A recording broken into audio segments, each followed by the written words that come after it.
SP ഓഫീസിൽ നിന്ന് പുറത്തിറങ്ങിയ പ്രതാപിന്റെ ഫോണിലേക്ക് സജീവിന്റെ കോളെത്തി. സർ, ഞാൻ അവരെക്കുറിച്ച് അന്വേഷിച്ചു. പറയൂ സജീവ്.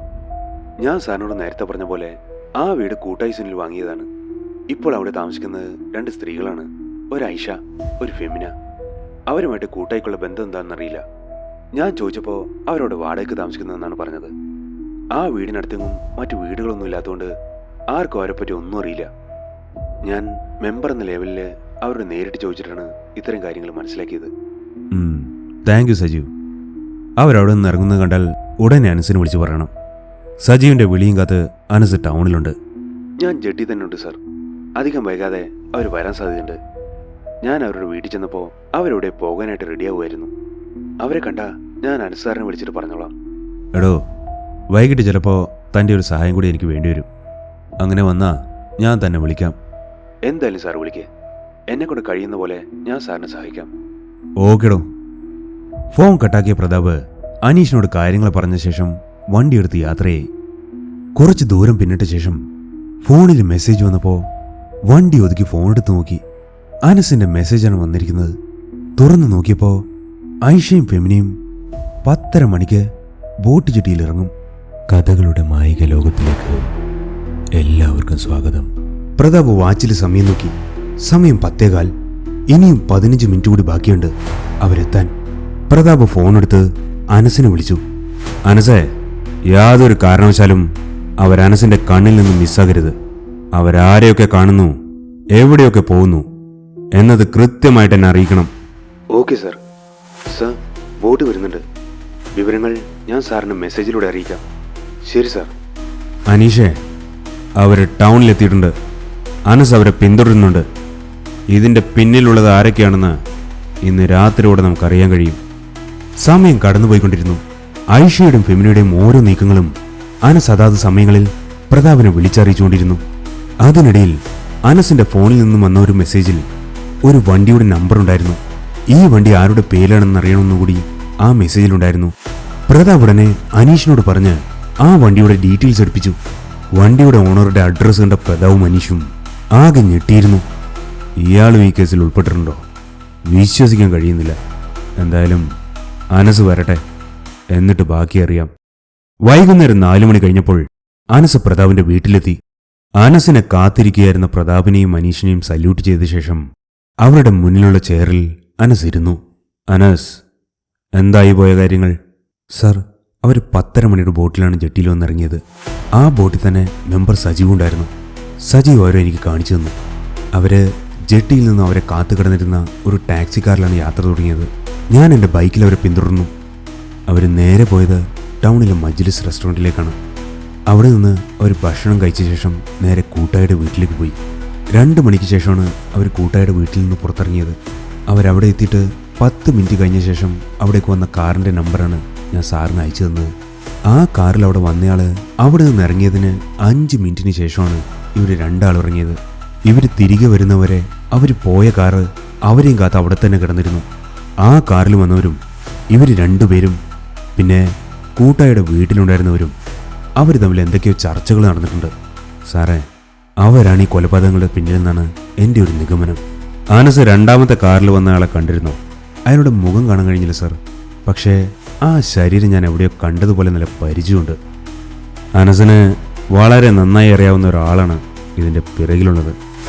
അതും പറഞ്ഞ് അനസ് അയച്ചു കൊടുത്ത വണ്ടിയുടെ അഡ്രസ്സ് പ്രതാപ് അനസിനെ കാണിച്ചു കൊടുത്തു. അതെ സാർ, ഇവൻ തന്നെയാണ്. ഞാൻ ഒരുപാട് തവണ ഇവനെ കണ്ടിട്ടുണ്ട്. അതാണ് എനിക്ക് ആ ശരീരം കണ്ടപ്പോൾ നല്ല പരിചയം തോന്നിയത്.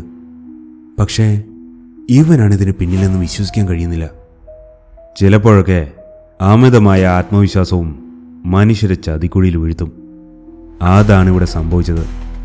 പിടിക്കപ്പെടില്ല എന്ന വിശ്വാസത്തിലാണ് അയാൾ ഇതിനുവേണ്ടി ഇറങ്ങി പുറപ്പെട്ടത്. പക്ഷേ അയാളുടെ അമിത ആത്മവിശ്വാസം തന്നെ അയാളെ കുഴി ചാടിച്ചു എന്നത് തന്നെയാണ് സത്യം. അതെ സാർ. താൻ ബാക്കി പറയും.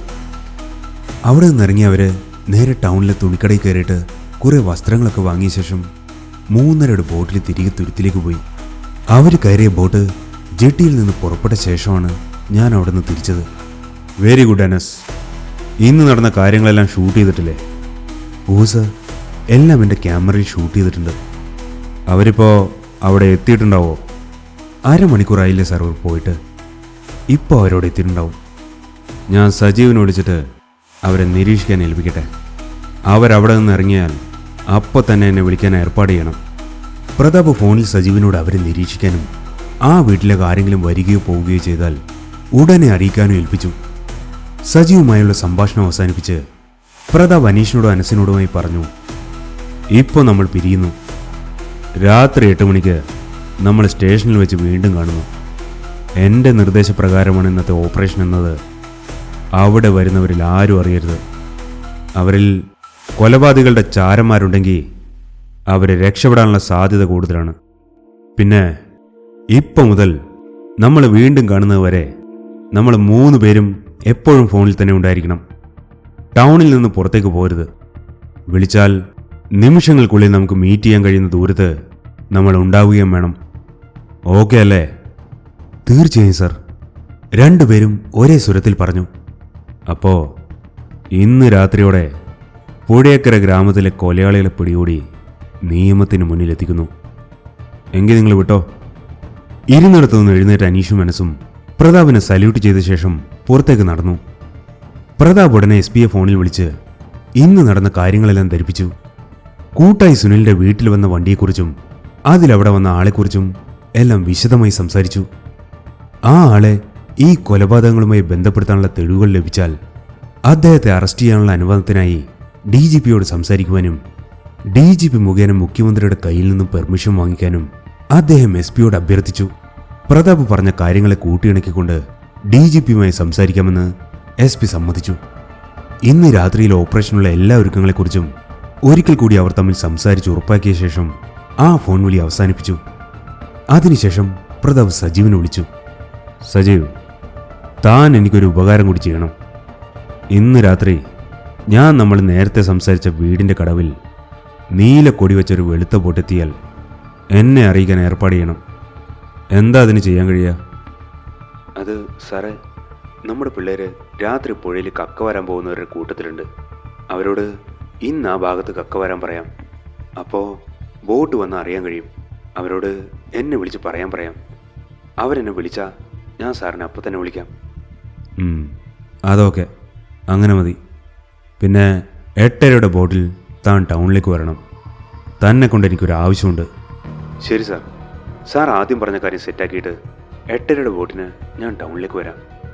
സജീവുമായുള്ള ഫോൺ സംഭാഷണം അവസാനിപ്പിച്ച ശേഷം പ്രതാപ് അകത്തെ റൂമിൽ കയറി തൻ്റെ സർവീസ് റിവോൾവർ എടുത്ത് ഫുൾ ലോഡാക്കി വെച്ചു. കുളിച്ച് ഫ്രഷായ പ്രതാപ് ജീൻസും ടീഷർട്ടും എടുത്ത് അണിഞ്ഞ ശേഷം ലോഡ് ചെയ്ത റിവോൾവർ പിറകിൽ ജീൻസിന്റെ ഉള്ളിലേക്ക് കയറ്റി വെച്ചു. പുറത്തിറങ്ങി സിസിലിയെ വിളിച്ച് വരാൻ വൈകുമെന്നും കാത്തിരിക്കാതെ ഭക്ഷണം കഴിച്ച് കിടക്കാനും ഏൽപ്പിച്ചുകൊണ്ട് വീട്ടിൽ നിന്നും പുറത്തിറങ്ങി. കൃത്യം 8 മണിക്ക് പ്രതാപ് സ്റ്റേഷനിലെത്തിയപ്പോൾ അനീഷ് മനസ്സും അവിടെ അദ്ദേഹത്തെ കാത്തിരിക്കുന്നുണ്ടായിരുന്നു. എന്താടോ അനീഷേ, 2 സ്ത്രീകൾ തൻ്റെ മുറിയിൽ? അത് സാറേ, മാലമോഷണമാണ്. വൈകിട്ട് ടൗണിൽ നിന്ന് പിടിച്ചതാണ്. ഷൊർണൂർക്കാരി ഒരു ജൈനിയും നിലമ്പൂർക്കാരി ഒരു ലച്ചുവും. പേരൊക്കെ സൂപ്പർ പേരുകളാണല്ലോ. പേരൊക്കെ സൂപ്പറാണ് സാർ, പക്ഷെ കയ്യിലിരിപ്പാണ് മോശം. എന്നിട്ടെന്തായി? ചോദ്യം ചെയ്ത് കഴിഞ്ഞോ? തൊണ്ട് കിട്ടിയോ? സ്റ്റേഷനിലെ മരിയ എന്ന പോലീസുകാർ ചോദ്യം ചെയ്യുന്നുണ്ട് സാർ. തൊണ്ട് കിട്ടിയിട്ടില്ല, വിഴുങ്ങിയെന്നാണ് തോന്നുന്നത്. ചോദ്യം ചെയ്ത് കഴിഞ്ഞാൽ എക്സ്റേ എടുത്ത് നോക്കണം. ഓരോ പണികൾ വരുന്ന വഴി. മരിയ എങ്ങനെയാ? ചോദ്യം ചെയ്യാനൊക്കെ അറിയോ? പുലിയാണ് സാറേ. പുറത്തേക്ക് അടയാളമില്ലാതെ ഇടിച്ച് കാര്യം നടത്താൻ മിടിക്കുക. താൻ ഫ്രീ ആണോ? രാത്രിയിലെ കാര്യങ്ങൾ നമുക്കൊന്നുകൂടി ഡിസ്കസ് ചെയ്യാനുണ്ടായിരുന്നു. 1 മിനിറ്റ് സാറേ. മരിയ, നീ നോക്കിക്കൊള്ളൂല്ലേ? എനിക്ക് CI സാറുമായിട്ട് കുറച്ച് കാര്യങ്ങളുണ്ട്. സാറ് ധൈര്യമായിട്ട് പോയിട്ട് വാ സാറേ. വരുമ്പോഴേക്കും ഇവളുമാരെ കൊണ്ട് ഞാൻ എല്ലാം പറയിപ്പിച്ചോളാം. സാറേ, പുള്ളി നോക്കിക്കോളും. നമുക്ക് പോയിട്ട് സംസാരിക്കാം.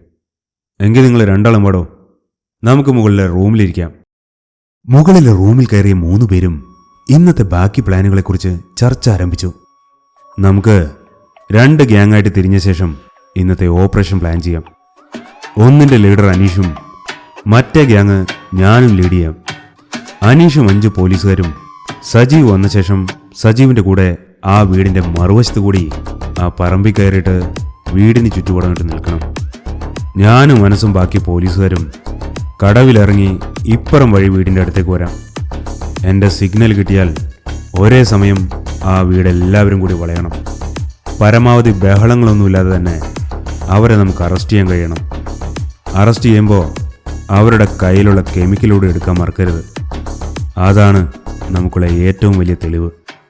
പിന്നെ ഒരു കാര്യം, അവരുടെ കയ്യിലുള്ള കെമിക്കൽ യാതൊരു കാരണവശാലും നമ്മുടെ ആരുടെയും ശരീരത്തിൽ കടക്കാതെ എല്ലാവരും ശ്രദ്ധിക്കാൻ പറയണം. മാത്രമല്ല, എല്ലാവരോടും അവരുടെ സർവീസ് റിവോൾവർ കയ്യിൽ കരുതാൻ പറയണം.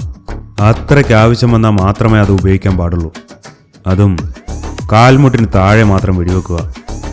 യാതൊരുവിധ പ്രകോപനങ്ങളും നമ്മുടെ ഭാഗത്തു നിന്നും ഉണ്ടാകാൻ പാടില്ല. പിന്നെ മറ്റൊരു കാര്യം, അനീഷിൻ്റെ ഫോൺ കയ്യിലെടുക്കണം.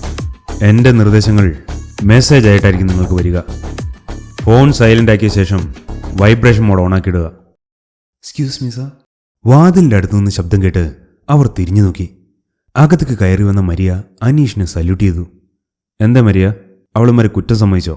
ഓ സർ, മാല ലച്ചു എന്നവൾ വിഴുങ്ങിയിരിക്കുകയാണ്. അതവർ സമ്മതിച്ചു. ഇനിയിപ്പോൾ എക്സ്റേ എടുക്കാൻ പോകണമല്ലേ? ഒരു കാര്യം ചെയ്യ്, ആ എസ് ഐ ഇല്ലേ അവിടെ, അയാളുടെ കൂടെ പോയിട്ട് താലൂക്ക് ആശുപത്രിയിൽ പോയിട്ട് എക്സ്റേ എടുക്ക്. അവളെ മാത്രം കൊണ്ടുപോയാൽ മതി. ആ പിന്നെ വിലം കിട്ട് സൂക്ഷിച്ചു കൊണ്ടുപോകണം. വേറെ ഒരു കോൺസ്റ്റബിളിനെ കൂടെ വിളിച്ചോ. ബാക്കി നമുക്ക് എക്സ്റേ കിട്ടി കഴിഞ്ഞിട്ട് തീരുമാനിക്കാം. ശരി സാർ. സല്യൂട്ട് അടിച്ച ശേഷം മരിയ പുറത്തേക്ക് പോയി. അതിനുശേഷം അവർ വീണ്ടും ചർച്ച ആരംഭിച്ചു. പിന്നെ ഇവിടെ നിന്ന് ഇറങ്ങി ജെട്ടിയിലേക്ക് പോകാൻ നമുക്ക് 2 സിവിൽ വാഹനങ്ങൾ വേണം, ഡ്രൈവർ ഇല്ലാതെ. അനസ് അതൊന്ന് റെഡിയാക്കണം. അനീഷ് അതേപോലെ പോലീസുകാരുടെ യൂണിഫോം ഒഴിവാക്കാനും പറയണം. ഒരു ഓപ്പറേഷൻ നടക്കുന്ന വിവരം പുറത്തുള്ളവരെ അറിയണ്ട. അതേപോലെ സ്റ്റേഷൻ ഡ്യൂട്ടിയിലുള്ളവരും നമ്മുടെ നീക്കങ്ങളെക്കുറിച്ച് അറിയരുത്. Okay sir. പിന്നെ നമ്മൾ എപ്പോഴാണ് പുറപ്പെടുന്നത്? അനൂപും കൂട്ടരും അവിടെ എത്തിക്കഴിഞ്ഞാൽ എന്നെ വിവരം അറിയിക്കാൻ ഞാൻ സജീവിനെ ഏൽപ്പിച്ചിട്ടുണ്ട്. അതറിഞ്ഞു കഴിഞ്ഞാൽ നമുക്ക് ഇവിടെ നിന്ന് ഇറങ്ങാം.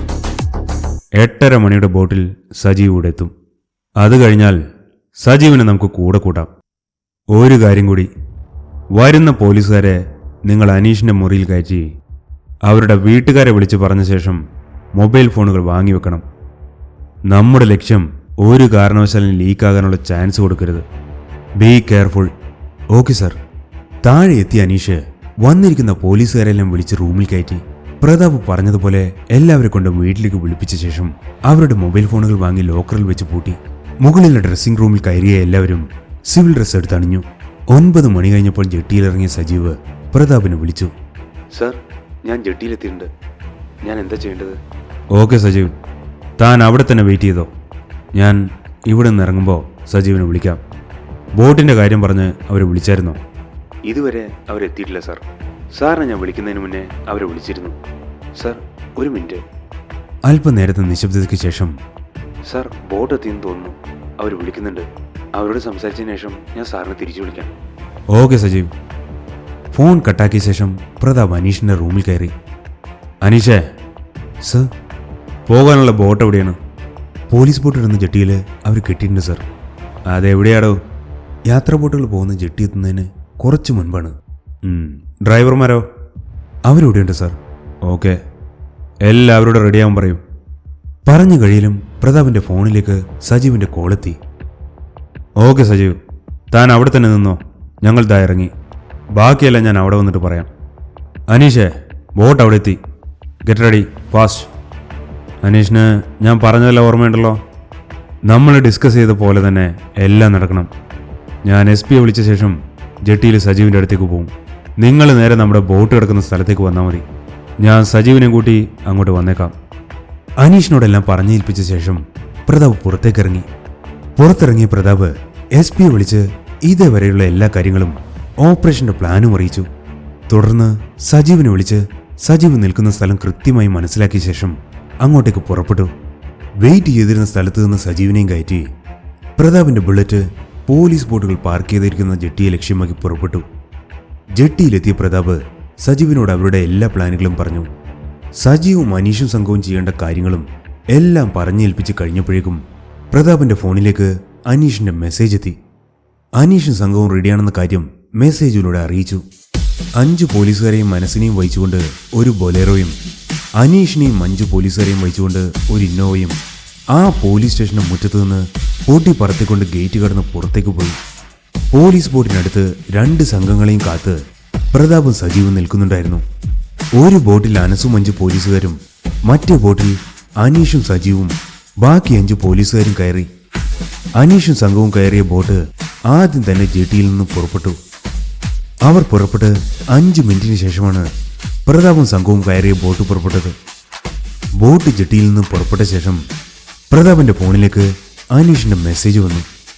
സാർ, ജെട്ടിയിൽ കെട്ടിയിരിക്കുന്ന അവരുടെ ബോട്ട് ഇപ്പോൾ സ്റ്റാർട്ട് ചെയ്തിരിക്കുന്നു. ഫോണിലെ മെസ്സേജ് വായിച്ചതോടെ പ്രതാപിന്റെ മുഖമാകെ ടെൻഷനായി. ഞങ്ങൾ അവിടെ എത്തുന്നതിന് മുമ്പ് അവരവിടെ നിന്ന് രക്ഷപ്പെട്ടാൽ ഇത്രയും കഷ്ടപ്പെട്ടതെല്ലാം വെറുതെയാവും. പ്രതാപ് ഫോണെടുത്ത് അനീഷിനെ വിളിച്ചു. സജീവിനോട് അവരെ കോണ്ടാക്ട് ചെയ്യാൻ പറയണം. ബോട്ട് ഇപ്പോൾ നിൽക്കുന്ന കടവിൽ നിന്ന് മൂവ് ആയാൽ ഉടനെ സജീവിനെ വിവരറിയിക്കാൻ പറയണം. സജീവിനോട് നമ്മളെയും. പിന്നെ വേറൊരു കാര്യം, നിങ്ങൾ കടവിലിറങ്ങിക്കഴിഞ്ഞാൽ നിങ്ങളുടെ ബോട്ട് ഡ്രൈവറോട് ഞങ്ങളുടെ ബോട്ടിനെ പിന്തുടരാൻ പറയണം. പ്രതാപ് അനീഷിന് നിർദ്ദേശങ്ങൾ കൊടുത്ത ശേഷം ഫോൺ കട്ടാക്കി പോക്കറ്റിലിട്ടു. പ്രതാപിന്റെ മുഖത്ത് ടെൻഷൻ കണ്ടപ്പോൾ അനസ് അടുത്തു വന്ന് പതുക്കെ മറ്റാരും കേൾക്കാതെ എന്താണ് സംഭവമെന്ന് ചോദിച്ചു. പ്രതാപ് അനീഷിന്റെ മെസ്സേജ് അനസിന് കാണിച്ചു കൊടുത്തു. കാര്യം മനസ്സിലായ അനസ് ഒന്നും മിണ്ടാതെ തിരിച്ച് സീറ്റിൽ ചെന്നിരുന്നു. കുറച്ച് സമയം കൂടി കഴിഞ്ഞപ്പോൾ അനീഷിന്റെ മറ്റൊരു മെസ്സേജ് കൂടി വന്നു. ബോട്ടിന്റെ എഞ്ചിൻ ഓഫാക്കിയ ശേഷം എല്ലാവരും വീടിനകത്തേക്ക് കയറിപ്പോയെന്ന്. അവിടെ നിന്ന് അല്പം കൂടി കഴിഞ്ഞപ്പോൾ അനീഷും സംഘവും ജെട്ടിയിലെത്തിയെന്ന മെസ്സേജ് പ്രതാപിന്റെ ഫോണിൽ കിട്ടി. സൂക്ഷിച്ച് മുന്നോട്ട് പോകാനും ആ വീടിന് സമീപം എത്തിയാൽ മെസ്സേജ് ഇടാനും പ്രതാപ് അവർക്ക് നിർദ്ദേശം നൽകി. 10 മിനിറ്റ് കഴിഞ്ഞപ്പോൾ അവർ വീടിന് സമീപം എത്തിയതായി പ്രതാപിന്റെ ഫോണിൽ വീണ്ടും മെസ്സേജ് വന്നു. പ്രതാപ് സഞ്ചരിച്ച ബോട്ടിന്റെ എഞ്ചിൻ ഓഫാക്കിയ ശേഷം പതുക്കെ തുഴഞ്ഞ് കടവിലേക്ക് അടുപ്പിക്കാൻ ബോട്ട് ഡ്രൈവർക്ക് നിർദ്ദേശം നൽകി. ബോട്ടിന്റെ എഞ്ചിൻ ഓഫാക്കിയ ശേഷം 2 പോലീസുകാർ തുഴയെടുത്ത് തുഴഞ്ഞ് ആ ചെറിയ ബോട്ടിനെ കടവിലേക്ക് അടുപ്പിച്ചു. കടവിലുണ്ടായിരുന്ന വലിയ ബോട്ട് നിന്നിരുന്നതിന്റെ സൈഡിലായി പോലീസുകാർ 2 ബോട്ടുകളും കെട്ടിയിട്ടു. 3 ബോട്ടുകൾ കെട്ടാനുള്ള സൗകര്യം ആ ജെട്ടിയിൽ സജ്ജീകരിച്ചിട്ടുണ്ടായിരുന്നു. ബോട്ടിൽ നിന്നും ആദ്യം പ്രതാപ് പുറത്തേക്കിറങ്ങി. പിന്നീട് പതുക്കെ ശബ്ദമുണ്ടാക്കാതെ മറ്റുള്ളവരോട് ഇറങ്ങാൻ നിർദ്ദേശം കൊടുത്തു. അതിനുശേഷം അനീഷിന് അവരെത്തിയ മെസ്സേജ് അയച്ചു. സജീവനെ കൂടെ കൂട്ടിയാലും ഓപ്പറേഷന്റെ സമയത്ത് മാറ്റി നിർത്താനും ശബ്ദമുണ്ടാക്കാതെ പതുക്കെ ആ വീടിനടുത്തേക്ക് അവരോട് മൂവ് ചെയ്യാനും പറഞ്ഞു.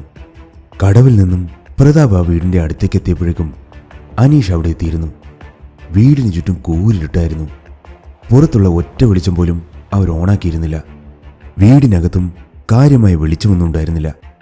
എന്തോ 1-2 മുറിയിൽ മാത്രമേ വെളിച്ചമുണ്ടായിരുന്നുള്ളൂ. ആ വലിയ പറമ്പിലെ ഒറ്റക്കുള്ള വീടായതുകൊണ്ട് ആ വീട് ഒരു പ്രേതാലയം പോലെയായിരുന്നു കിടന്നിരുന്നത്. സജീവനെ അല്പം മാറ്റി നിർത്തിയ ശേഷം 2 സംഘങ്ങളും ഒരേ സമയം വീട് വളഞ്ഞു. അനീഷും മനസ്സും വീടിന്റെ പിറകുവശത്തെ വാതിലിന്റെ അടുത്ത് നിന്നു. പ്രതാപ് മുൻവശത്ത് ചെന്ന് വാതിൽ മുട്ടി. ആദ്യം പ്രതികരണമൊന്നും ഉണ്ടായിരുന്നില്ല. പിന്നീട് ഒന്നുകൂടി ശക്തമായി വാതിൽ മുട്ടി. അപ്പോഴും പ്രതികരണമൊന്നും ഉണ്ടാകുന്നില്ലെന്ന് കണ്ടതോടെ പ്രതാപ് അനീഷിന് വാതിൽ വിളിക്കാനുള്ള മെസ്സേജ് കൊടുത്തു. ഹെഡ്സെറ്റ് കണക്ട് ചെയ്ത ശേഷം അനീഷിനെ വിളിച്ച് 1, 2, 3 എന്ന് പറഞ്ഞതും മുൻവശത്തെയും പിറകുവശത്തെയും വാതിലുകൾ ഒരേ സമയമാണ് പൊളിഞ്ഞത്.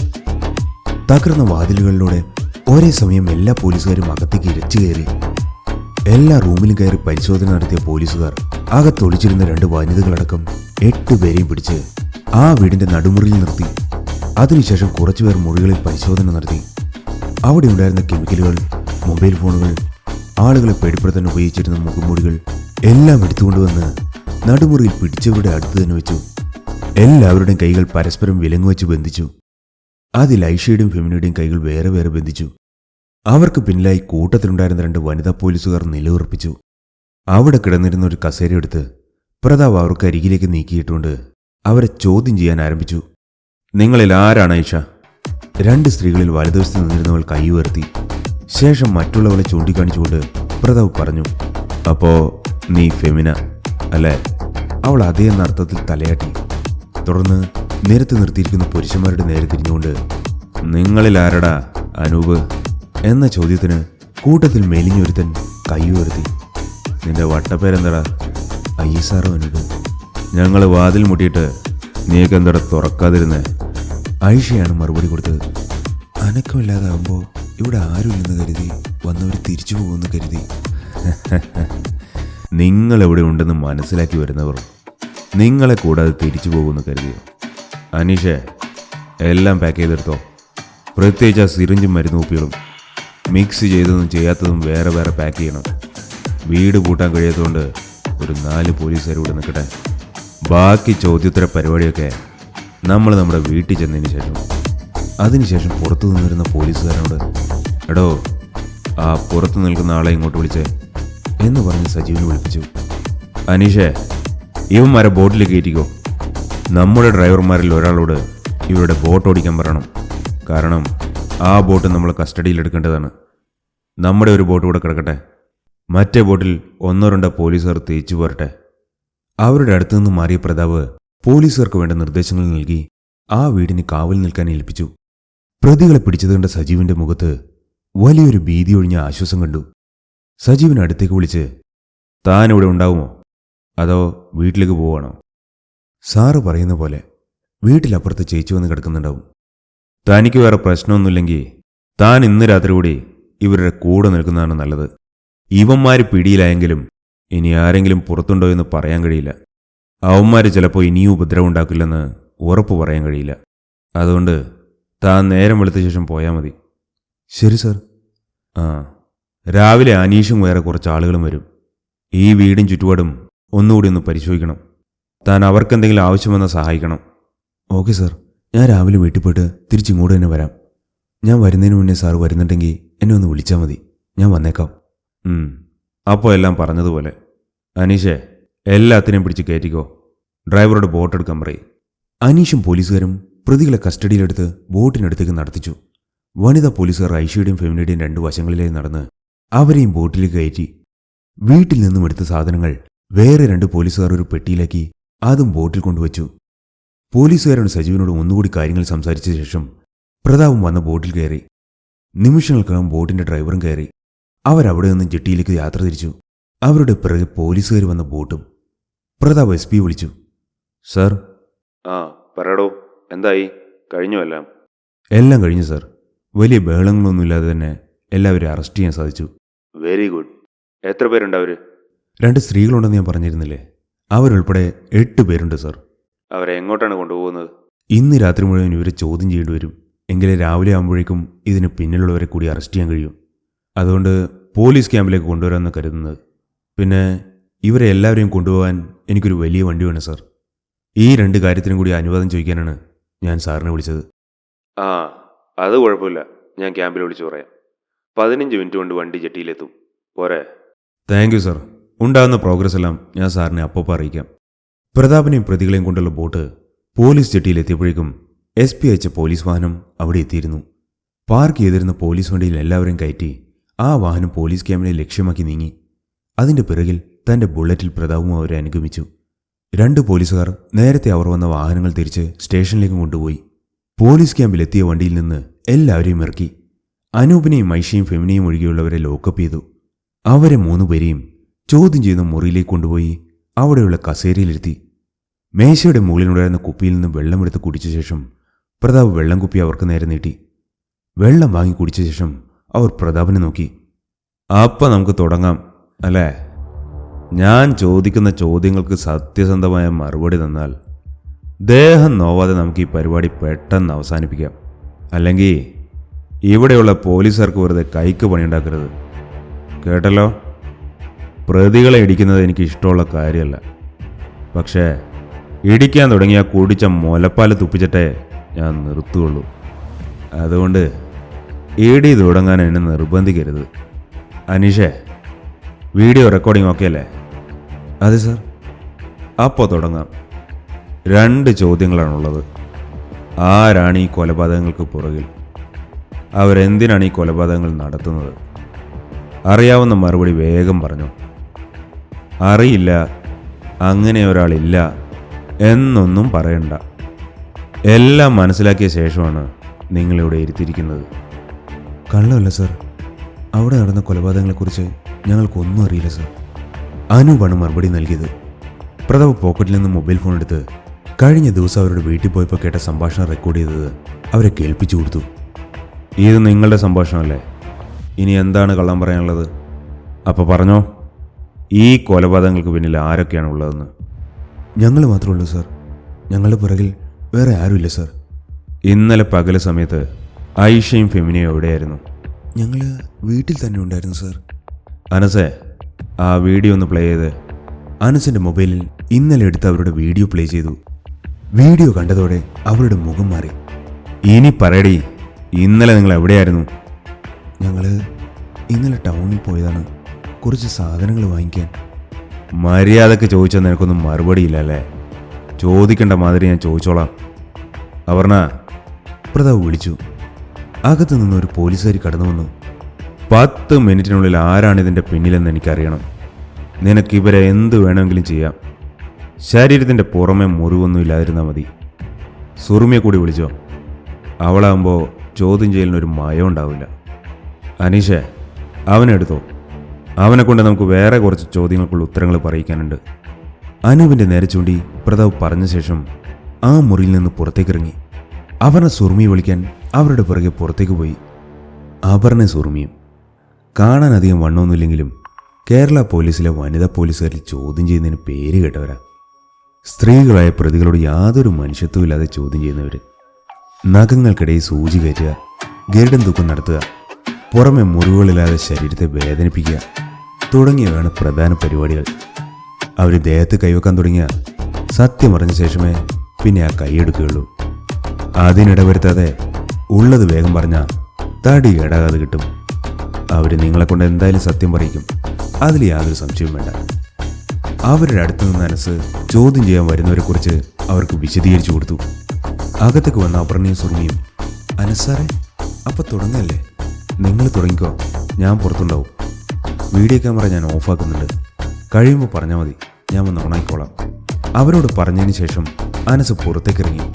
പ്രതികളുടെ അടുത്തേക്ക് വന്ന അപർണ ആയിഷയുടെ കവളിൽ അമർത്തിക്കൊണ്ട് ചോദിച്ചു, ആരാണിതിൻ്റെ പിന്നിൽ? മര്യാദക്ക് പറഞ്ഞു, ഇല്ലെങ്കിൽ നിന്നെ കൊണ്ട് കുടിച്ച മുലപ്പാലി ഞാൻ തുപ്പിക്കൂടെ. പറയടി, ആരാണിതിൻ്റെ പിന്നിൽ? എനിക്കറിയില്ല. സുറുമി ഫെമിനിയോട് ഇതേ ചോദ്യം ചോദിച്ചു. ഞങ്ങൾക്കറിയില്ല. ഈ കൊലപാതകങ്ങൾക്ക് പിറകിൽ വേറെ ആരുമില്ല. ഞങ്ങളാണ് ഫൈസലിന് കൊട്ടേഷൻ കൊടുത്തത്. എന്തിനു വേണ്ടിയാണ് നിങ്ങൾ ഇത്രയധികം കൊല നടത്തിയത്? കൊലപാതകങ്ങൾ തുടർക്കഥയാവുമ്പോൾ അവിടെയുള്ളവർ അവരുടെ സ്ഥലങ്ങൾ വിറ്റ് അവിടെ നിന്ന് പുറത്തേക്ക് പോകും. അപ്പോൾ ആ സ്ഥലങ്ങൾ ഞങ്ങൾ ചെറിയ വിലയ്ക്ക് വാങ്ങിക്കാൻ. എന്തിനു വേണ്ടി? പിന്നീട് വലിയ വിലക്ക് മറിച്ചു വയ്ക്കാൻ. നീ പറഞ്ഞത് ഞങ്ങൾ വിശ്വസിച്ചെന്നാണോ കരുതുന്നത്? മര്യാദക്ക് ചോദിച്ചാലും നീ മറുപടി പറയില്ല അല്ലേ? അപർണേ, ആ വടിയിങ്ങെടുത്തോ. ഇവളെ കൊണ്ട് ഞാൻ എല്ലാം പറയിക്കും. അപർണ എടുത്തു കൊടുത്ത ലാത്തി കൊണ്ട് സുറുമി ഫെമിനയുടെ കഴുത്തിൽ വട്ടം പിടിച്ച് വയറിലേക്ക് അടുപ്പിച്ചു. ശ്വാസം കിട്ടാതെ ഫെമിനെ കൈയും കാലോട്ട് അടിക്കാൻ തുടങ്ങി. അതേപോലെ നിന്നെയും ചെയ്യും. മര്യാദക്ക് മറുപടി പറഞ്ഞോ, ഇല്ലെങ്കിൽ അടുത്തത് മുട്ടുസൂചി പ്രയോഗമാണ്. അല്ലെങ്കിൽ മുളകരച്ച് ഞാൻ നിന്റെ കണ്ണിൽ തേക്കും. പറയടി. അപർണ ഐഷയുടെ കഴുത്തിൽ കുത്തിപ്പിടിച്ചു. ശ്വാസം കിട്ടാതെ ഐഷയുടെ കണ്ണ് പുറത്തേക്ക് തുറിച്ചു. ഞാൻ എല്ലാം പറയാം. നേർത്ത ശബ്ദത്തിൽ ഐഷ പറഞ്ഞു. രണ്ടുപേരും കൈകളെടുത്തു. ഐഷയും ഫെമിനിയും കുറച്ചു സമയം ചുമ്മിച്ചുകൊണ്ട് ശ്വാസമെടുത്തു. അവർ പറയാമെന്ന് പറഞ്ഞപ്പോൾ അപർണ പ്രതാപനെ വിളിക്കാൻ പുറത്തേക്ക് പോയി. വെള്ളം. ഐഷ മന്ത്രിച്ചു. നീ ആദ്യം ചോദ്യങ്ങൾക്ക് മറുപടി പറയും, എന്നിട്ട് തീരുമാനിക്കാം നിനക്ക് കുടിക്കാൻ വെള്ളം തരണോ വേണ്ടയോ എന്ന്. ഞാൻ പറഞ്ഞില്ലേ എല്ലാം പറയാമെന്ന്. ഞങ്ങൾക്ക് കുടിക്കാൻ കുറച്ച് വെള്ളം താ. ഞങ്ങൾ ചത്തുപോവും. നീയൊക്കെ ചാകട്ടടി. ഇത്രയും ആളുകളെ കൊന്ന് നീയൊക്കെ ചത്താലൂടെ ഒന്നും സംഭവിക്കില്ല. വെള്ളം കൊടുക്കടോ. ഇവളുടെ വായിൽ നിന്ന് സത്യങ്ങൾ അറിഞ്ഞാൽ മാത്രമേ ഇതിൻ്റെ പിന്നിൽ ആളുകളെ പിടിക്കാൻ കഴിയുള്ളൂ. അതിനു മുമ്പ് വല്ലതും സംഭവിച്ചാൽ ഇത്ര കഷ്ടപ്പെട്ടത് വെറുതെയാകും. മേശയുടെ മുകളിലിരുന്ന വെള്ളം കുപ്പിയെടുത്ത് അവർക്ക് കൊടുത്തു. ഒരു കുപ്പി വെള്ളം മുഴുവനും അവർ കുടിച്ചു. വെള്ളം കുടിച്ചു കഴിഞ്ഞതും ഐഷ കസേരയിൽ നിന്ന് താഴേക്ക് ഊർന്നു വീണു.